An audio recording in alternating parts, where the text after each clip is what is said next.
لنخرجنك يا شعيب والذين آمنوا معك من قريتنا أو لتعودن في ملتنا قال أولو كنا كارهين قد افترينا على الله كذبا إن عدنا في ملتكم بعد إذ نجانا الله منها وما يكون لنا أن نعود فيها إلا أن يشاء الله ربنا وسع ربنا. رسول الله وعلى آله وصحبه ومن والاه أما بعد. Ikhwati fillah rahimani wa rahimakumullah.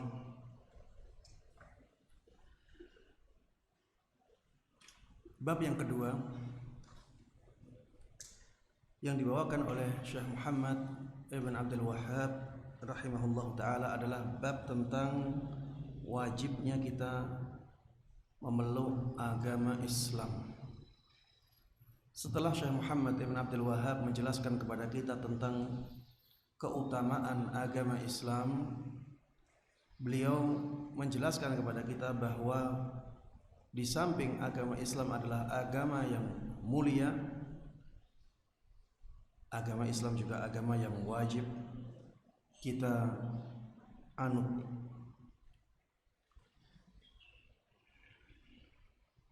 Dan di dalam bab ini Syekh Muhammad Ibn Abdul Wahhab menyebutkan banyak dalil.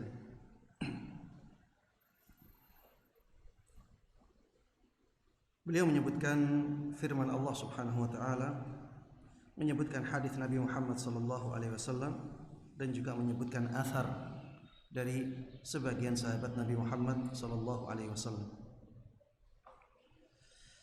Dalil yang pertama yang beliau sebutkan adalah firman Allah Subhanahu wa taala di surat Al-Imran, yaitu firman Allah Subhanahu wa taala Al-Imran ayat 85 ya. Wa may yabtaghi ghairal islami dinan falan yuqbala minhu wa huwa fil akhirati minal khasirin. Barang siapa yang mencari agama selain Islam, maka tidak akan diterima darinya. Barang siapa yang mencari agama selain agama Islam, maka agama tersebut tidak akan diterima oleh Allah Subhanahu wa taala dari dia. Wa huwa fil akhirati minal khasirin. Dan di akhirat nanti dia benar-benar menjadi orang yang merugi. Ini menunjukkan bahwa agama Islam itu wajib. Kenapa? Karena Allah tidak menerima selain Islam. Berarti kita diwajibkan untuk beragama Islam. Dan kalau kita tidak Islam, maka kita akan menjadi termasuk di antara orang-orang yang merugi. Dan menghindarkan diri dari kerugian itu wajib. Menghindarkan diri dari kerugian itu wajib. Kalau kita tidak berislam, kita rugi. Menghindarkan kerugian wajib, berarti berislam itu wajib. Inilah dalil yang pertama yang disebutkan oleh Syekh Muhammad Ibn Abdul Wahhab rahimahullahu ta'ala. Ini untuk membantah orang-orang di zaman ini yang mengatakan bahwa yang penting akhlaknya baik, yang penting kepada manusia baik, maka seseorang akan masuk surga. Jamaah ikhwah sekalian, ini kelihatannya sederhana ya, tapi kata-kata itu adalah kata-kata kufur. Kalau saya katakan kata-kata itu kata-kata kufur, bukan berarti saya mengkafirkan orang yang mengatakannya. Jadi bedakan memberikan hukum kepada perbuatan dengan memberikan hukum kepada orang yang melakukan perbuatan itu. Perkataan bahwa yang penting seseorang berakhlak mulia, agamanya apapun dia bisa masuk surga. Ini perkataan kufur. Bisa mengeluarkan seseorang dari keislaman menuju kekafiran. Tetapi tidak semua orang yang mengatakan kata-kata itu pasti keluar dari keislamannya. Karena dua hal ini sangat berbeda. Menghukumi perbuatan itu mudah.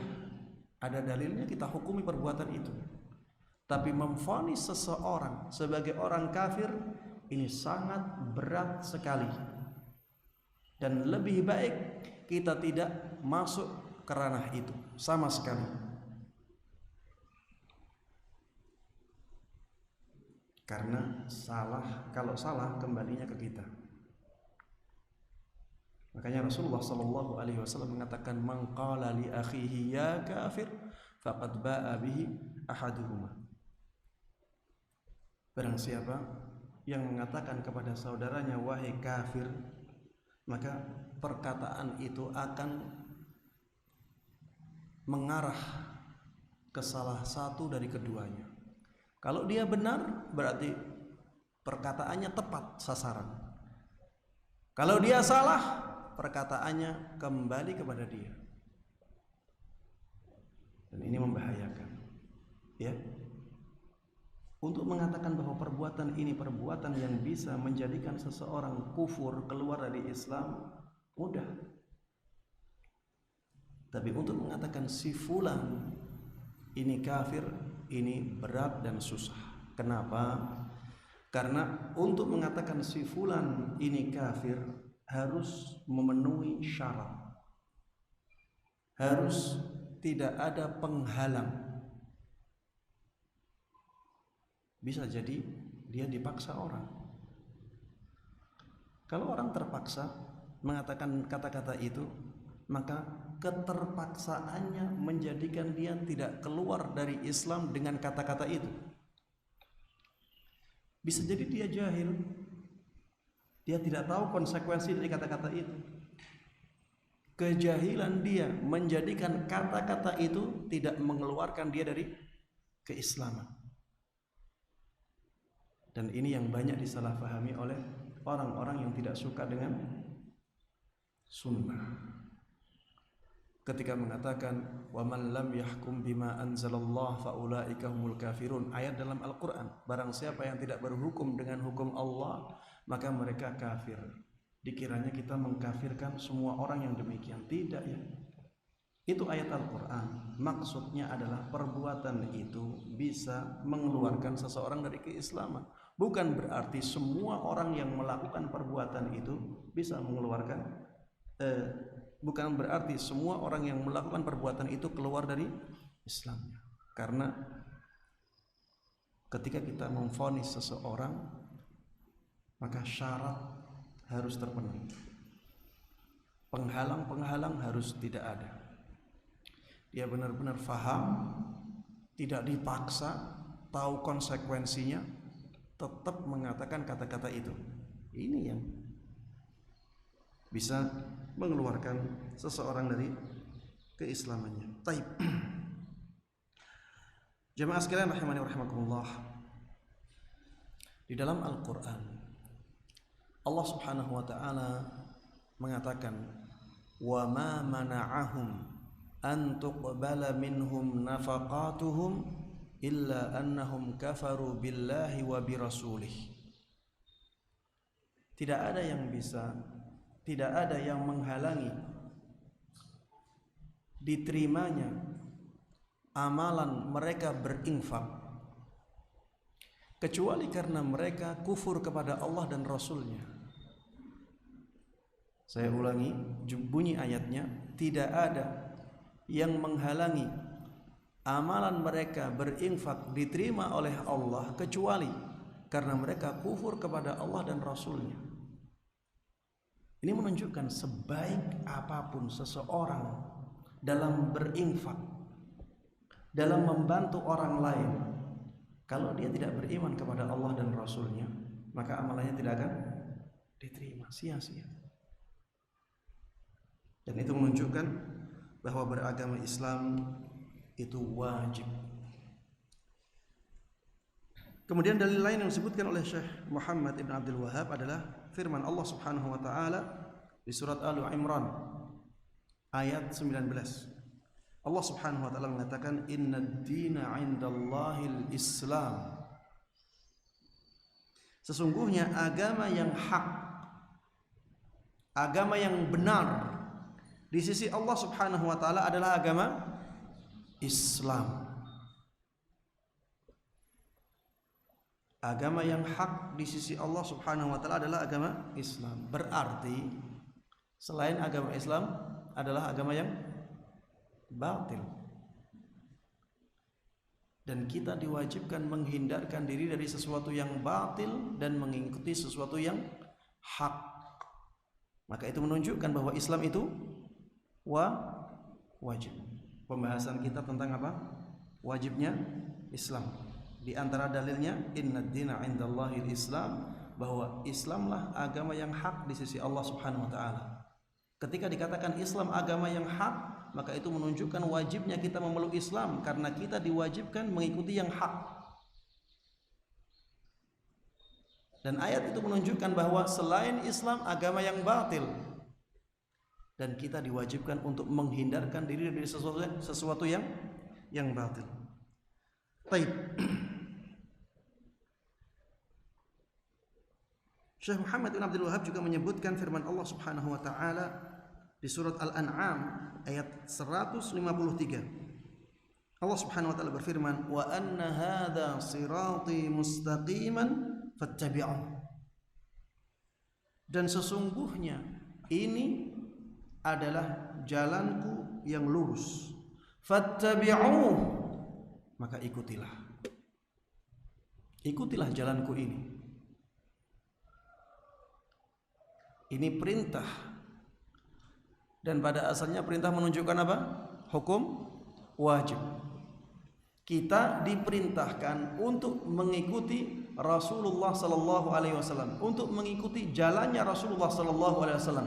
Dan jalannya Rasulullah tidak lain adalah Islam. Berarti kita diwajibkan mengikuti agama Islam. Wala tattabi'us subula fatafarraqa bikum an sabilihi. Dan jangan sampai kalian mengikuti jalan-jalan yang lain, maksudnya yang menyimpang, sehingga akhirnya kalian berpecah belah dari jalan Allah Subhanahu wa taala, dari jalanku, ya, jalan Allah Subhanahu wa taala. Jalanku di sini maksudnya jalannya Rasulullah, dan itu berarti jalannya Allah Subhanahu wa taala. Disebutkan di situ wala tattabi'us subul, jangan sampai kalian mengikuti jalan-jalan yang lain. Larangan pada asalnya menunjukkan hukum apa? Haram. Kita diharamkan mengikuti agama lain. Kalau kita diharamkan mengikuti agama lain, berarti kita diwajibkan mengikuti agama Islam. Baik. Ketika menjelaskan ayat ini, Rasulullah sallallahu alaihi wasallam membuat satu garis. Baik.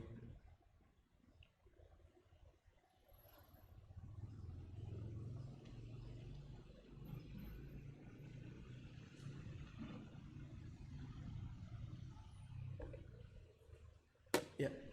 Ketika menjelaskan ayat ini, Rasulullah sallallahu alaihi wasallam membuat satu garis lurus.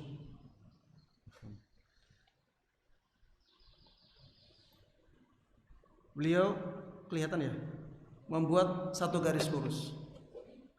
Kemudian beliau membuat garis-garis seperti ini.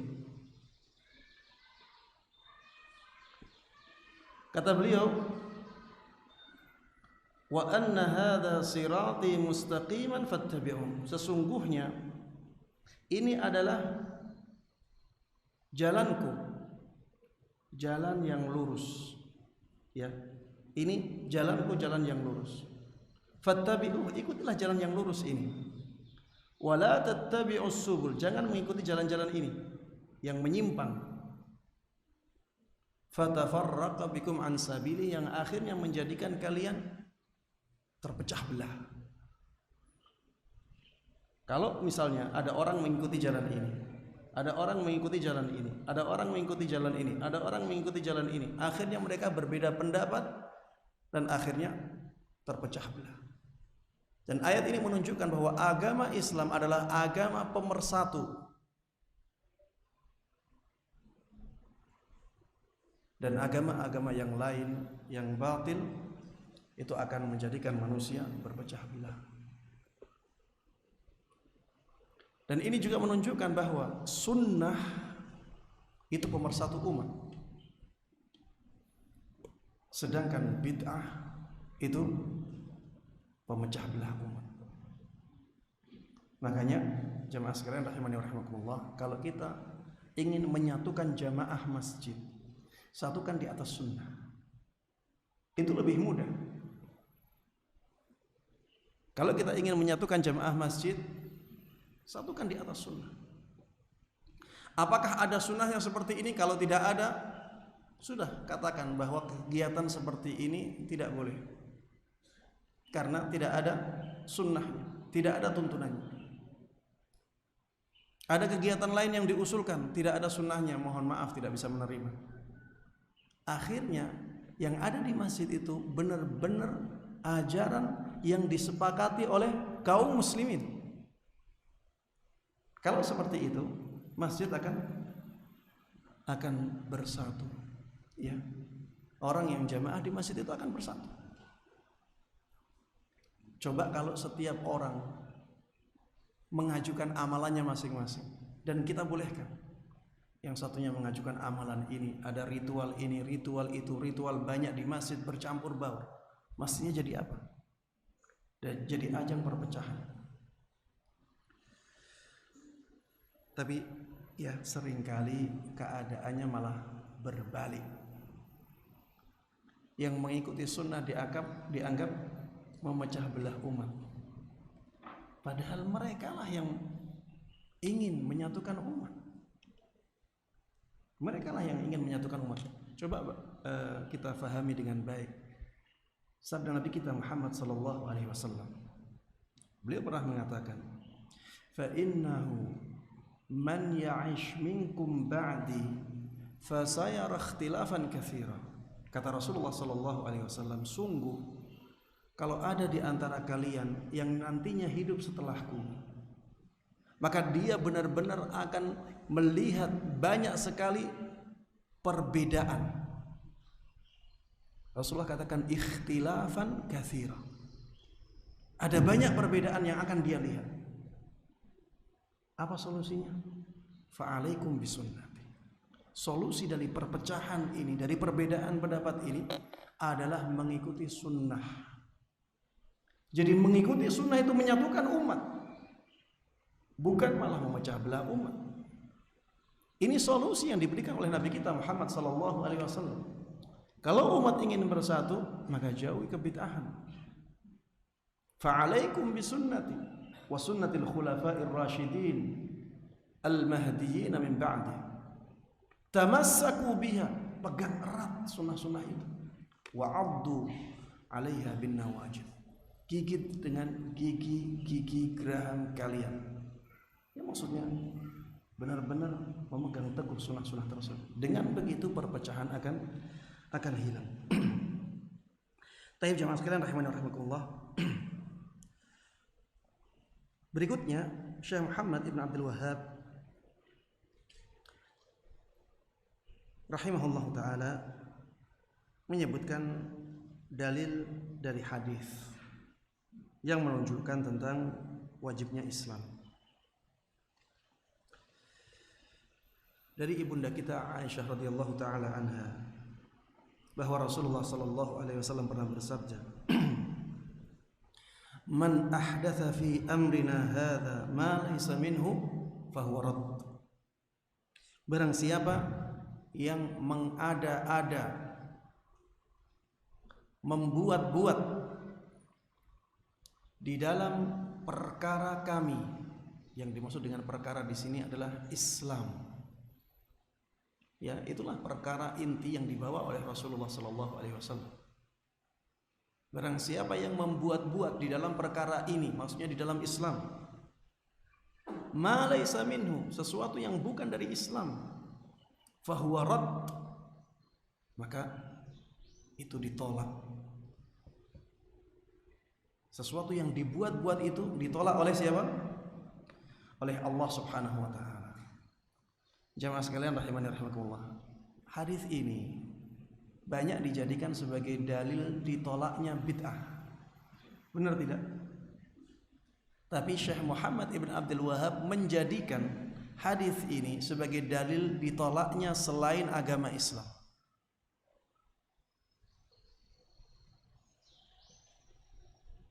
Apa hubungannya? Siapa yang bisa menjawab? Hadis ini itu biasanya digunakan untuk menjelaskan bahwa amalan-amalan bid'ah itu tidak akan diterima oleh Allah. Syekh mengatakan ini juga dalil bahwa selain agama Islam juga ditolak oleh Allah. Siapa yang bisa menjelaskan? Ada yang bisa menjelaskan? Penjelasannya jamaah sekalian rahimani wa rahimakumullah. Kalau amalan kalau agama selain Islam itu pasti selain dari agama Islam, dan itu masuk dalam hadis ini. Di sini barang siapa yang membuat-buat dalam agama kami, membuat-buat dalam agama kami, dalam Islam kami, sesuatu yang bukan darinya, ini ditolak. Kalau yang seperti ini saja ditolak, apalagi agama lain. Dan yang dari agama lain pasti bukan dari Islam. Sehingga ini bisa dijadikan untuk menunjukkan bahwa agama lain tidak akan diterima oleh Allah Subhanahu wa taala. Tentunya setelah diutusnya Rasulullah sallallahu alaihi wasallam. Di dalam lafal yang lain, man amila amalan laisa alaihi amruna fahuwa rad. Barang siapa yang melakukan amalan ibadah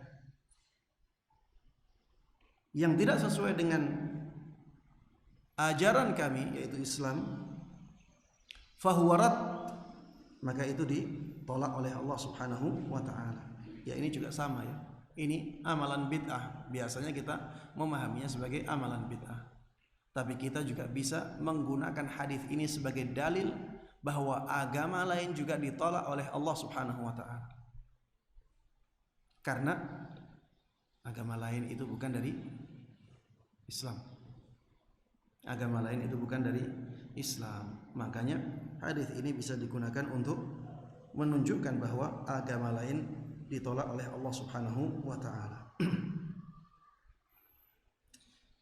Ada orang-orang liberal yang mereka menyampaikan syubhat. Ana sampaikan syubhat ini dan ana akan sebutkan jawabannya. Mereka mengatakan, Ustaz, agamanya Nabi Ibrahim apa?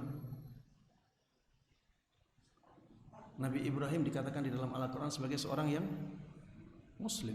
Berarti agamanya Nabi Ibrahim Islam. Bahkan di dalam Al-Quran dikatakan Nabi Ibrahim itu bukan Yahudi. Nabi Ibrahim itu bukan Nasrani.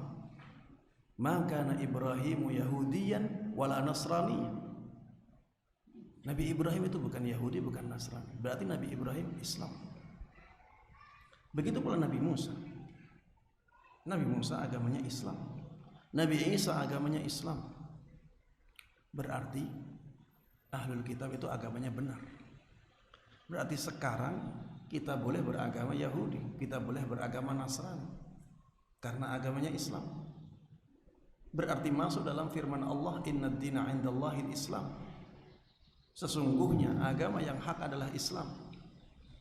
Apalagi di surat Al-Baqarah disebutkan innal ladzina amanu wal ladzina hadu wan nasara was-sabiin man amana billahi wal yaumil akhir wa amila salihan falahum ajruhum 'inda rabbihim wala khaufun 'alaihim wala hum yahzanun. Ini syubhat yang sering kali disebarkan oleh orang-orang liberal. Mereka mengatakan ayat Al-Quran seperti ini. Terjemahannya sesungguhnya, coba antum pahami. Ini kalau antum dengar dari mereka seakan-akan benar. Di ayat Al-Quran ada 2 ayat hampir sama bunyinya. Sesungguhnya orang-orang yang beriman dari umat Islam dan orang Yahudi dan orang-orang Nasrani dan orang-orang Sabiin, mereka adalah orang-orang yang beriman kepada Allah dan hari akhir.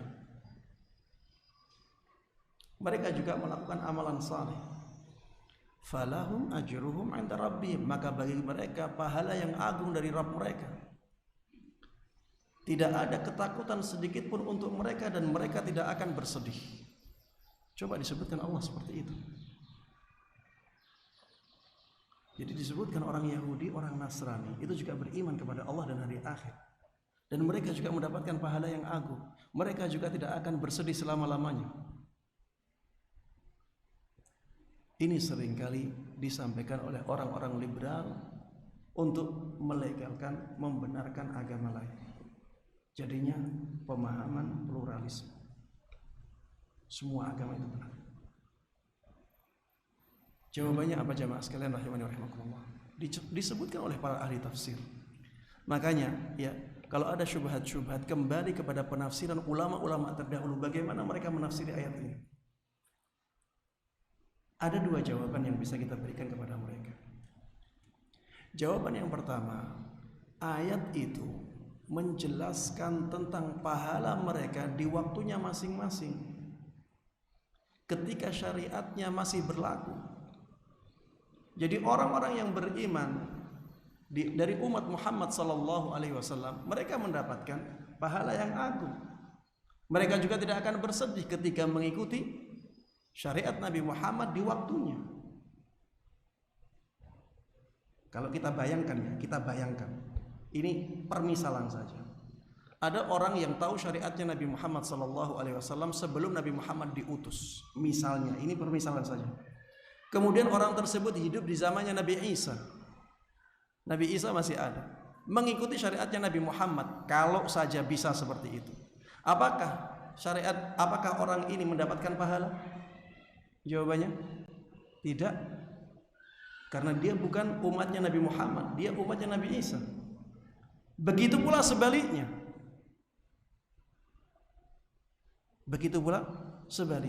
Ya. Makanya yang dimaksud di dalam ayat tersebut adalah untuk waktunya masing-masing, ketika syariatnya masih berlaku. Jadi memang kaum Nasrani yang mereka adalah pengikutnya Nabi Isa, ketika mereka mengikuti Nabi Isa dengan baik, mereka akan mendapatkan pahala yang agung dari sisi Allah. Mereka tidak akan bersedih. Tapi kapan itu? Ketika syariatnya Nabi Isa masih berlaku. Begitu pula dengan kaumnya Nabi Musa, kaum Yahudi. Mereka juga demikian. Kalau mereka melakukan ajaran Yahudi dengan baik, ketika ajaran Yahudi masih berlaku, mereka mendapatkan pahala yang besar, yang agung di sisi Allah, dan mereka tidak akan bersedih. Ini jawaban yang pertama.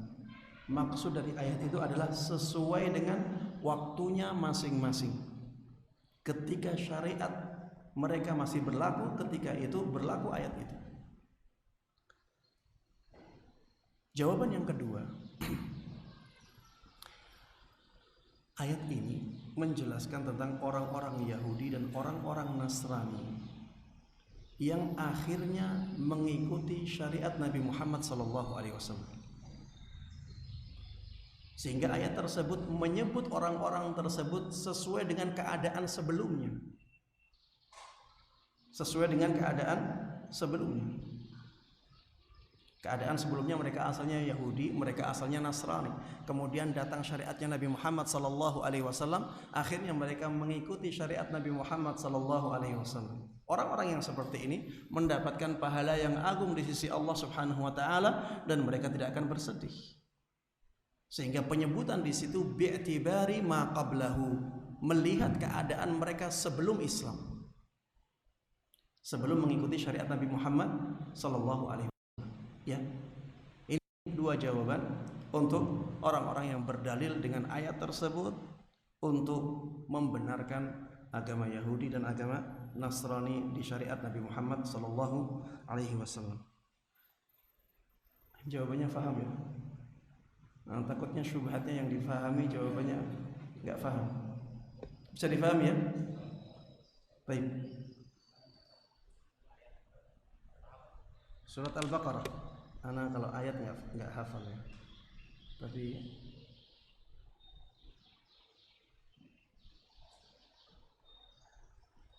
baik, ayat 62. Al-Baqarah ayat 62 dengan Al-Maidah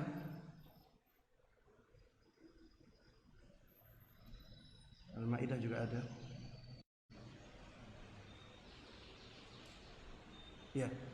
Al-Maidah ayat 69. Hampir sama bunyinya. Baik. Dalil yang berikutnya yang disebutkan oleh Syekh Muhammad bin Abdul Wahhab untuk menunjukkan bahwa Islam itu agama yang wajib kita ambil adalah hadis yang diriwayatkan oleh Imam Al-Bukhari dari sahabat Abu Hurairah radhiyallahu taala anhu bahwa Rasulullah sallallahu alaihi wasallam telah bersabda, kullu ummati yadkhulunal jannata illa man aba. Semua umatku akan masuk surga kecuali orang yang menolak. Orang yang menolak maksudnya orang yang menolak masuk surga. Semua umatku akan masuk surga kecuali orang yang menolak. Ternyata ada yang menolak masuk surga. Makanya para sahabat heran, siapa yang menolak masuk surga ini? Waman ya'ba. Siapa yang menolak masuk surga itu wahai Rasulullah sallallahu alaihi wasallam? Maka Rasulullah sallallahu alaihi wasallam mengatakan, man ata'ani dakhalal jannah wa man 'asani faqad aba. Barang siapa yang mentaatiku maka dia akan masuk surga. Sebaliknya barang siapa yang bermaksiat kepadaku, tidak mau mentaatiku, maka dialah orang yang menolak masuk surga.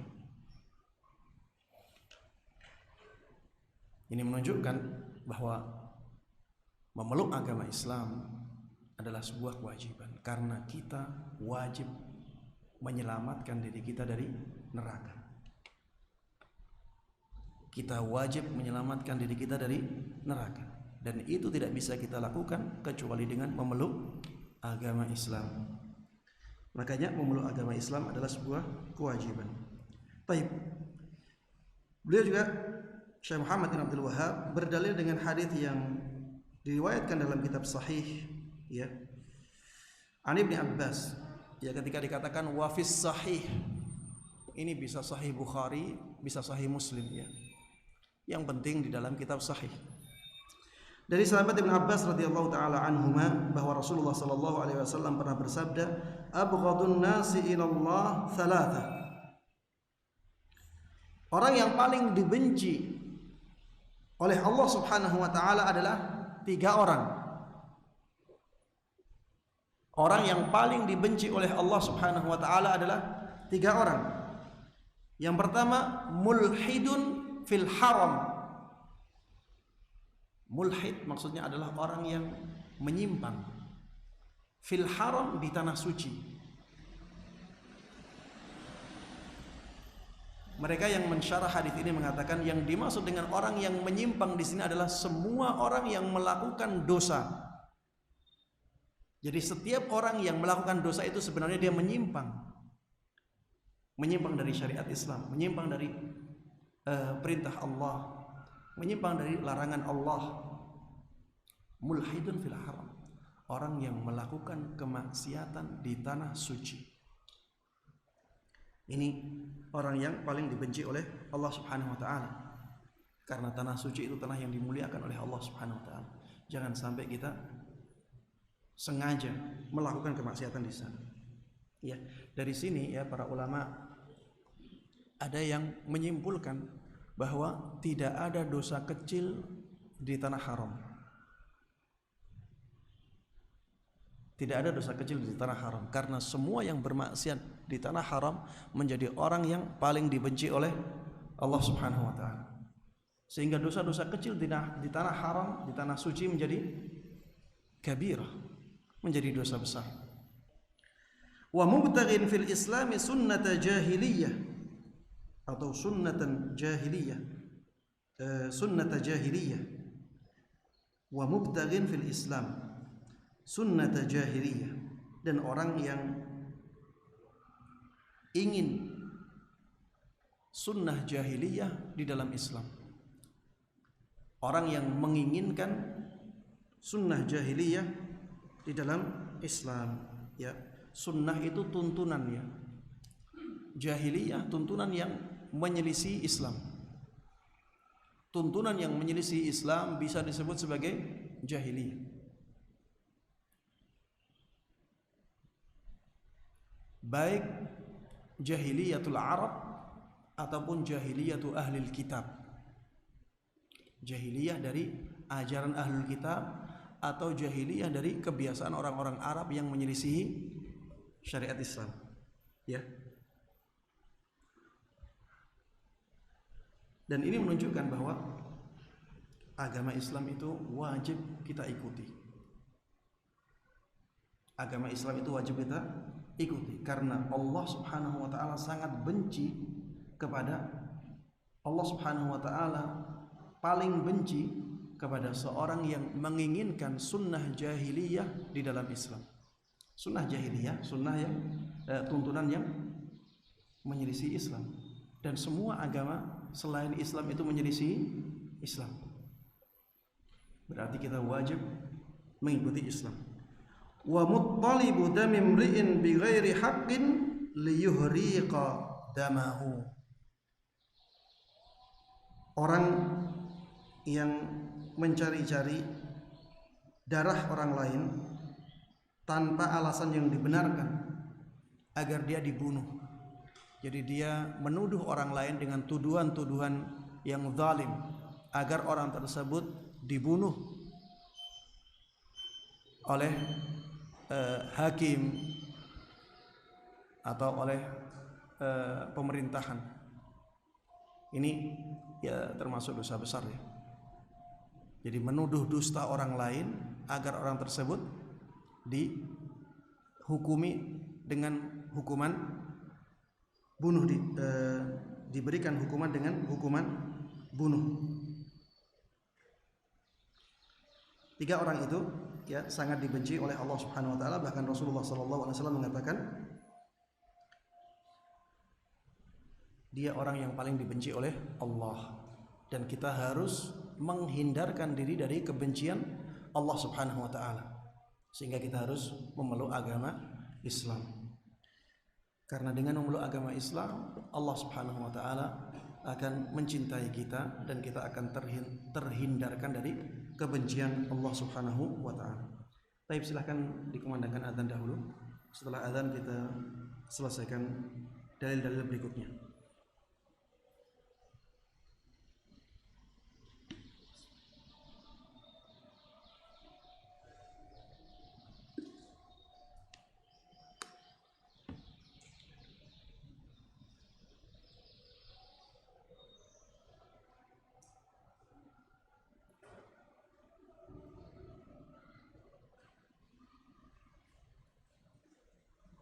Allahu Akbar.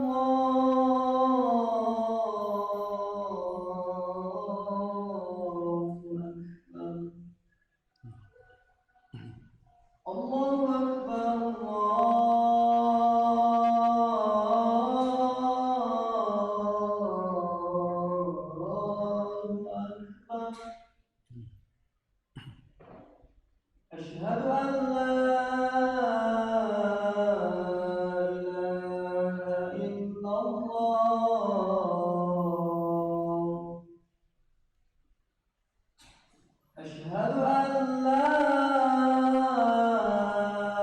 إله إلا الله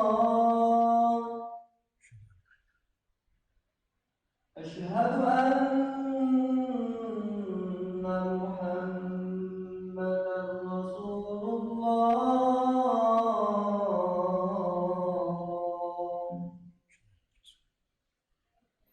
أشهد أن محمدا رسول الله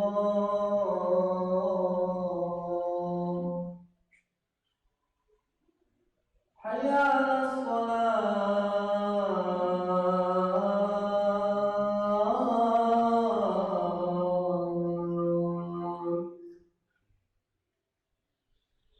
حي على الصلاة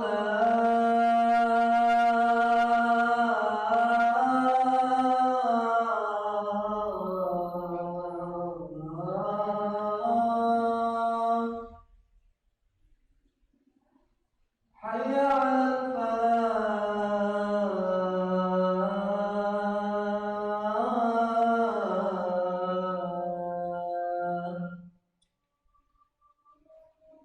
حي على الفلاح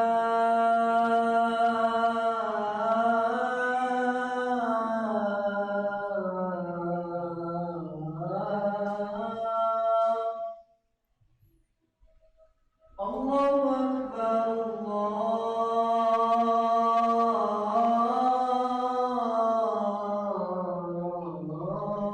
أكبر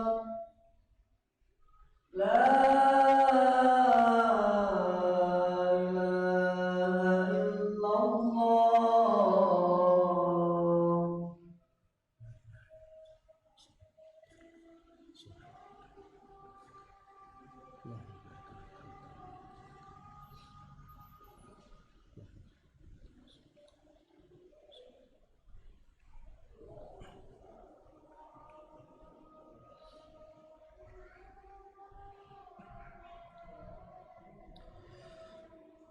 Baik, ikhwati fillah rahimani wa rahimakumullah.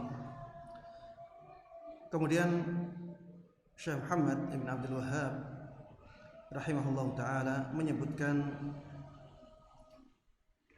athar dari sahabat Hudzaifah radhiyallahu ta'ala anhu untuk menunjukkan wajibnya mengikuti Islam.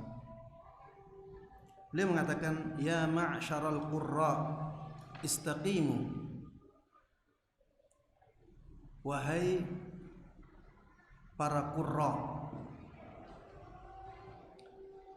Qurra secara bahasa itu artinya orang yang ahli membaca Al-Quran. Qurra itu secara bahasa artinya orang yang ahli membaca Al-Quran, orang yang hafal Al-Quran. Itulah qurra, dari kata-kata qari, maksudnya qari'ul Quran. Tapi ikhwah sekalian, yang dimaksud dengan qurra di sini, ini bahasanya para sahabat ya. Para sahabat ketika mengatakan ini qari atau mereka qurra, itu maksudnya adalah orang-orang yang alim bil kitab was sunnah, para ulama. Qurra itu di bahasa para sahabat adalah para ulama, mereka yang benar-benar tahu Al-Quran dan Sunnah. Itulah qurra. Ya ma'syaral qurra istaqimu, wahai para ulama, istiqamahlah kalian, berjalanlah di atas jalan yang lurus, dan terus seperti itu. Fa in istaqamtum faqad sabaqtum sabqan ba'ida. Kalau kalian istiqamah, maka kalian benar-benar akan mendahului orang-orang selain kalian dan jaraknya jauh. Kalian benar-benar terdepan, jauh meninggalkan orang-orang selain kalian. Fa in akhadtum yaminan wa shimala faqad dalaltum dalalan ba'ida. Tapi apabila kalian belok ke kanan, belok ke kiri, menyimpang ke kanan, menyimpang ke kiri, maka kalian benar-benar menyimpang dengan penyimpangan yang sangat jauh. Ini menunjukkan wajibnya Islam, ya. Ini menunjukkan wajibnya kita mengikuti ajaran Islam, karena kalau kita tidak mengikuti ajaran Islam, maka kita akan menyimpang. Dan kita harus menghindarkan diri dari penyimpangan. Menghindarkan diri dari penyimpangan tidak akan bisa kita lakukan kecuali dengan mengikuti agama Islam. Makanya mengikuti agama Islam itu wajib. Baik, berikutnya Syekh Muhammad bin Abdul Wahhab rahimahullahu ta'ala menyebutkan athar dari sahabat Abdullah ibn Mas'ud radhiyallahu ta'ala anhu. Dia mengatakan, laisa 'amun illa walladhi ba'dahu syarrum minhu. Tidak ada tahun kecuali tahun setelahnya lebih buruk darinya. Jadi semakin jauh suatu masa dari zaman Nabi Muhammad SAW, maka semakin buruk. Ada yang mengatakan ini mutlak, ada yang mengatakan ini keadaan yang paling banyak, mayoritas atau biasanya seperti itu. Memang ada masa-masa di mana dia lebih baik daripada sebelumnya, tapi biasanya masa yang setelahnya itu lebih buruk daripada masa sebelumnya.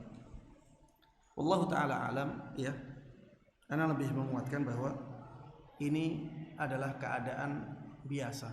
Biasanya seperti itu. Semakin jauh suatu masa dari masa kenabian, itu biasanya semakin buruk. Tapi ada di masa-masa tertentu keadaan kaum muslimin lebih baik daripada masa sebelumnya. Apa yang menunjukkan hal ini? Yang menunjukkan hal ini adalah hadis yang mengatakan bahwa setiap 100 tahun ada pembaharu untuk agama Islam. Setiap 100 tahun ada pembaharu untuk agama Islam. Ini menunjukkan bahwa pembaharu-pembaharu tersebut akan menjadikan keadaan kaum muslimin menjadi lebih baik dari sebelumnya. Makanya yang dimaksud dengan hadis ini, tidak ada tahun kecuali yang setelahnya lebih buruk daripada yang sebelumnya. Ini adalah keadaan biasa, ya. Bukan berarti selalu seperti itu, bukan berarti seperti itu, ya. Tapi ada tahun-tahun yang keadaan kaum muslimin lebih baik daripada tahun sebelumnya. Dan itu terlihat, ya, di negara kita misalnya, atau di zaman ini yang kita berada di dalamnya. Anak saya melihat kaum muslimin di zaman ini lebih baik daripada kaum muslimin di zaman-zaman sebelum kita. Dulu orang berjilbab itu sedikit. Sekarang bahkan yang bercadar pun banyak. Di negara kita seperti itu. Dan ini tentunya keadaan yang lebih baik daripada sebelumnya. Tapi biasanya keadaan yang setelahnya itu lebih buruk daripada keadaan sebelumnya. Sahabat Ibnu Mas'ud kemudian mengatakan, la aqulu amun akhsabu min am. Aku tidak mengatakan bahwa tahun ini lebih subur daripada tahun setelahnya. Wala amirun khairun min amir. Aku juga tidak mengatakan bahwa pemimpin ini lebih baik daripada pemimpin setelahnya. Lakin dhahabu ulama'ikum wa khiyarikum. Akan tetapi yang aku maksud adalah perginya ulama-ulama kalian dan orang-orang pilihan kalian. Ketika mereka pergi, thumma yahdutsu aqwamun yaqisunal umur bi araihim fayanhadimul Islam wa yuthlam. Kemudian setelah itu datanglah banyak kaum yang mereka memakai kias-kias mereka, memakai logika-logika mereka di dalam agama mereka. Jadi tidak kembali kepada Al-Quran dan Sunnah. Mereka mendewa-dewakan akal mereka. Mereka mendewa-dewakan logika mereka. Kalau tidak sesuai dengan logika, maka ayat Al-Quran pun ditinggalkan oleh mereka atau dipelintir oleh mereka. Apalagi hadis Nabi Muhammad SAW, apalagi perkataan ulama, ayat saja mereka tinggalkan atau mereka pelintir. Apalagi perkataan yang derajatnya di bawah firman Allah Subhanahu wa taala. Dengan apa yang mereka lakukan, akhirnya Islam pun menjadi rusak dan menjadi banyak cacatnya. Untuk menghindari rusaknya Islam dan untuk menghindari cacat-cacat ada dalam Islam, maka kita harus meninggalkan logika-logika yang bertentangan dengan Islam. Dan kita harus mengikuti ajaran Islam dengan sebaik-baiknya, sebagaimana diinginkan oleh Allah dan Rasulnya Sallallahu Alaihi Wasallam. Kemudian setelah ini jamaah sekalian rahimani wa rahimakumullah, Syekh Muhammad bin Abdul Wahhab menjelaskan tentang apa sih Islam yang wajib kita ikuti. Ya, bab yang setelahnya adalah bab tentang tafsirul Islam. Ya, ini urutannya bagus ya. Yang pertama menjelaskan tentang keutamaan Islam. Setelah itu menjelaskan tentang wajibnya mengikuti Islam. Kemudian setelah itu kita harus tahu Islam apa, Islam itu apa yang katanya wajib kita ikuti. Itu Islam yang bagaimana? Apa hakikat Islam? Itu akan kita bahas insyaallah di majlis yang berikutnya biidznillah taala. Demikian majlis kedua kita ya, mudah-mudahan apa yang kita dapatkan bermanfaat bagi kita semuanya. Mudah-mudahan Allah berkahi ilmu kita dan mudah-mudahan Allah Subhanahu wa taala memberikan taufiknya kepada kita semuanya sehingga kita bisa mengamalkan, menerapkan ilmu yang sampai kepada kita dengan baik dan mudah, begitu pula kita bisa mengajarkannya, menyebarkannya kepada orang lain. Amin amin ya rabbal alamin. Sallallahu wasallam wa baraka ala nabiyina Muhammadin wa ala alihi wa sahbihi wa bi ihsan ila yaumiddin. Alhamdulillahi rabbil alamin.